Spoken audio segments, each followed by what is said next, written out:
Halo, assalamualaikum warahmatullahi wabarakatuh. Ketemu lagi dengan Insan Tutor, channel pemersatu youtuber pemula. Baik teman-teman, ini saya ada di pinggir jalan dan mungkin ada suara air juga ya, karena ada taman dan saya mampir. Jadi ini kebetulan kan ada satu pertanyaan ya, Bang, video saya kok direkomendasikan di tempat yang tidak satu tema. Apakah salah rekomendasi, Bang? Ini kita bahas, ini sekarang kita bedah ya. Tapi nanti pasti ada yang bilang ngawur lagi ya. Ini bro, video itu kalau teman-teman membuat sebuah channel atau sebuah konten atau sebuah video, itu kan disarankan oleh satu tema ya, disarankan satu tema. Setelah itu kenapa kok seperti itu? Supaya rekomendasi video teman-teman ini tidak nyasar. Tapi sebenarnya bahasa nyasar ini juga ambigu bro. Ini pahami ya. Kok ambigu bang? Kalau videomu direkomendasikan di tempat lain yang tidak satu tema, sebenarnya apa yang terjadi? Begini, saat kamu upload video ya, dan videomu itu satu tema, apa yang dilakukan oleh algoritma YouTube? Bukan apa yang dilakukan YouTube. Apa yang dilakukan oleh algoritma YouTube? Videomu bakalan direkomendasikan berdasarkan satu, perilaku penontonmu ya, sering nonton apa. Walaupun videomu jalan-jalan, tapi kalau penontonmu itu sering buka YouTube yang berhubungan mungkin dengan makan-makan, videomu bakal ke sana. Apakah itu nyasar? Sebenarnya enggak juga. Yang pertama. Yang kedua, yang pertama sudah bisa dipahami ya.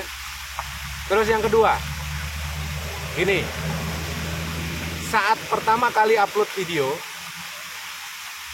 videomu kan bakal direkomendasikan di tempat-tempat yang satu tema dan berdasarkan perilaku dari penonton. Selanjutnya apa?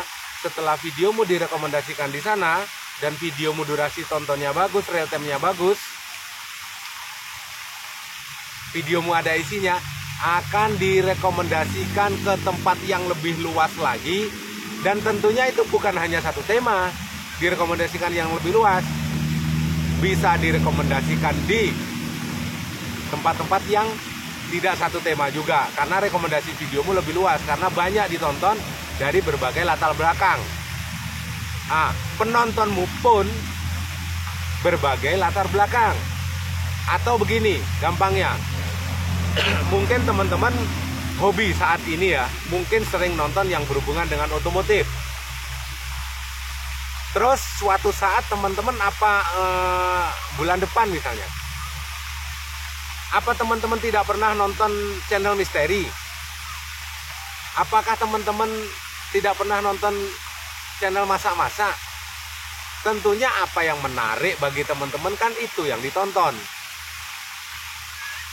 Jadi pola tonton dari subscriber dan dari penonton unik atau di luar subscriber itu juga berubah-ubah ya. Jadi tidak direkomendasikan tidak satu tema itu bukan berarti videomu nyasar. Sebenarnya enggak juga. Ini kan sebenarnya masih ambigu. Videoku nyasar mas, rekomendasinya kemana-mana. Sudah, nggak usah dipikirkan, nggak usah terlalu ini ke sana. Sudah bisa dipahami ya. Penonton yang saat ini hobi nonton otomotif bisa jadi bulan depan akan hobi nonton makan-makan. Satu orang itu. Kayak saya contohnya, seneng nonton channel tutorial. Tapi saya juga sering nonton channel otomotif. Saya juga sering nonton channel mukbang. Saya juga sering nonton channel-channel misteri. Akhirnya kenapa beranda saya penuh dengan apa? Ada misteri, ada mukbang, ada tutorial, segala macam ada. Jadi bukan berarti ya, itu nyasar ya. Jadi yang harus satu tema itu sebenarnya memang channelmu dan videomu iya. Tapi kalau videomu direkomendasikan di tempat yang tidak satu tema itu bukan berarti nyasar rekomendasimu, itu enggak. Ini nanti pasti ada yang bilang, nah ini ngawur lagi nih. Nah, nih saya kasih contoh ya. Tahu nggak perusahaan Apple bro? Dulu waktu Apple atau iPhone, waktu iPhone 4 ya, itu kan banyak sekali penggemarnya. iPhone 4. Nah, ada kompetitor atau ada sebenarnya bukan hater ya. Ada salah satu pengguna yang pinter sebenarnya. Jadi iPhone 4 ini saat dipegang dengan cara tertentu itu sinyalnya hilang. Kenapa? Ternyata sinyal iPhone 4 ini berhubungan dengan housing atau berhubungan dengan bodinya itu atau nempel di body.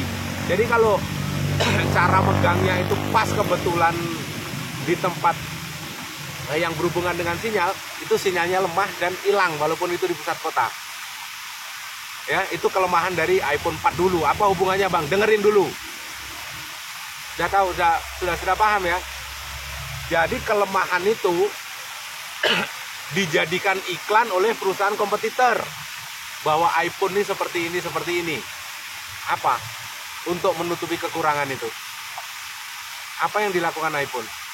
Di situs resminya iPhone, ya. Di situs resminya iPhone, apa pembelaan iPhone? Cara megang iPhone yang benar. iPhone adalah produk eksklusif yang tidak semua orang mampu membeli. Untuk itu jadilah diri sendiri dengan cara memegang iPhone yang bagus dan benar. Pada nyata-nyata itu kelemahan iPhone, bahwasanya kalau dipegang di tempat tertentu sinyalnya hilang. Loh kok Mas, Bang Insan kok tahu? Basic saya kan servis HP. Waktu iPhone 4 keluar itu saya udah servis HP. Ini bukan mengada-ada. Jadi tahu seputar informasi itu. Nanti ada si Longor, si Dajjal, si apa, nanti ini yang dibahas ya. Jadi bahan kontennya dia. Seakan-akan mengada-ada. Terus apa yang dilakukan setelah iPhone mengeluarkan di cara megang iPhone yang benar? Berdasarkan versi iPhone, karena kelemahannya diketahui orang atau diketahui kompetitor, mereka tidak mau. Inilah sebenarnya salah satu ciri khas perusahaan Amerika, ya. Salah satu cirinya ya begini, mereka akan mati-matian melindungi apa yang menjadi rahasianya dan dibongkar. Ya memang begini, mau halal mau haram hantam, yang penting perusahaan tetap eksis. Terus apa hubungannya Mas dengan YouTube? Masalah rekomendasi nyasar tadi, masalah algoritma tadi, masalah channelmu yang tidak satu tema, dan itu direkomendasikan di tempat lain yang tidak satu tema, dan sekarang Instan Tutor bongkar, ada kemungkinan nanti bakalan muncul anak-anak dajjal yang baru ini. Ini makin ngawur, bakalan ada, ya, bakalan ada. Kenapa? Dia berada dia tahu sendiri, berada di pihak YouTube, bukan di pemula. Pokoknya apa yang dikatakan YouTube, apa yang dikatakan Google, diamini aja. Iya, aku ikut kamu. Takut. Ya, takut. Jadi bagi yang mungkin punya sebuah video dan direkomendasikan di tempat-tempat selain yang setema, itu nggak usah khawatir. Nggak ada itu rekomendasi nyasar, itu ambigu juga. Ya, kalaupun YouTube ya, mungkin nanti misalnya ada peraturannya. Nih harus satu tema. Direkomendasikan biar satu tema. Direkomendasikan berdasarkan perilaku penonton. Nah, sekarang setelah bocor dan dibocorin seperti ini bakalan akal-akalan lagi YouTube-nya. Inilah, yang penting tetap berkarya, konten itu nggak ada yang nyasar-nyasar, itu nggak ada. Yang penting perbaiki aja videomu. Artinya kalaupun memang nyasar, itu juga lebih bagus daripada nggak dapat rekomendasi sama sekali. Kalaupun nyasar, siapa tahu penonton nyasar kemana, misalnya nyasar ke channel misteri, ya siapa tahu, ya siapa tahu. Kalau misalnya channel makan-makan kok nyasar ke channel-channel misteri, ya mudah-mudahan aja penontonnya channel misteri habis lagi kelaparan atau pengen masak, setelah itu nongol channelmu, nongol videomu yang berhubungan dengan masak-masak, ya besok bisa jadi apanya dia kan, ide masak-masak dia kan, itu aja mikirnya. Jadi nggak usah bingung, nggak usah dipikirkan terlalu jauh. Ya. Yang pertama, contoh aja gini. Thumbnailnya Insan Tutor, dan Insan Tutor nih, ya, Insan Tutor nih. Bikin video beberapa hari di outdoor ya. Di belakangnya ada tumbuhan, ada taman. Yang terjadi apa? Saat saya nonton yang channel ini, saya menggunakan HP lain ya, bukan menggunakan HP lain ya. Ini